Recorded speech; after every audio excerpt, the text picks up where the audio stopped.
মাঝরাতে ঘটল ভয়াবহ পথ দুর্ঘটনা। উল্টে গেল যাত্রী বোঝাই বাস।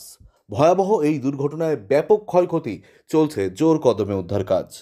তবে ভয়াবহ এই পথ দুর্ঘটনাটি কখন ঘটেছে, কোথায় ঘটেছে, এই ঘটনায় কতজন আহত এবং কতজন নিহত হয়েছেন, কি জানা যাচ্ছে এই মুহূর্তে, জানবেন সম্পূর্ণ বিস্তারিত ভিডিওতে।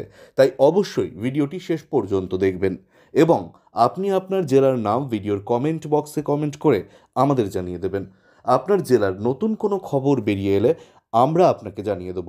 একটা ছোট্ট অনুরোধ আপনার কাছে, ভিডিওটিতে একটি লাইক করবেন এবং আপনি এই চ্যানেলটিতে নতুন হলে চ্যানেলটিকে সাবস্ক্রাইব করে পাশের বেল বাটনটি বাজিয়ে দেবেন পরবর্তী খবরগুলো সবার আগে দেখার জন্য। মধ্যরাতে ভয়াবহ দুর্ঘটনা। হায়দ্রাবাদ থেকে মুম্বাইগামী বাস উল্টে জখম হয়েছেন বহু যাত্রী।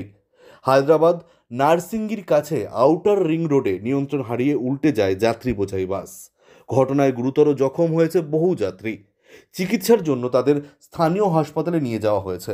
তাদের মধ্যে কিছু জনের অবস্থা আশঙ্কাজনক বলে খবর পাওয়া গেছে। অন্যদিকে শহরে ফের পরপর মর্মান্তিক দুর্ঘটনা। শনিবার রাত ও রবিবার ভোরে বেলেঘাটা ও রবীন্দ্র সরোবর থানা এলাকায় বাইক দুর্ঘটনায় প্রাণ হারালেন দুজন। কলকাতা পুলিশ সূত্রে খবর, শনিবার রাতে নিজের বাইকেই অফিস থেকে বাড়ি ফিরছিলেন শিবাজি ভট্টাচার্য নামে 43 বছরের এক ব্যক্তি।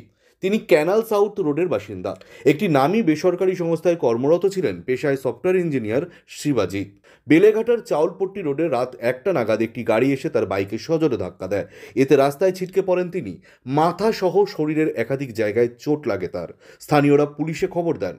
দ্রুত চাউলপট্টি রোডে পৌঁছে যায় বেলেঘাটা ট্রাফিক গার্ড ও বেলেঘাটা থানার পুলিশ। আহত অবস্থাতেই যুবককে উদ্ধার করে এনআরএস হাসপাতালে নিয়ে যাওয়া হলে চিকিৎসকরা মৃত বলে ঘোষণা করেন। পুলিশ সূত্রে খবর, ঘটনাস্থলে আশেপাশের দোকানগুলি থেকে সিসি ক্যামেরার ফুটেজ সংগ্রহ করা হচ্ছে। কোন গাড়ি বাইক চালককে ধাক্কা দিয়েছে তা খতিয়ে দেখছে লালবাজার ফেটাল স্কোয়াড।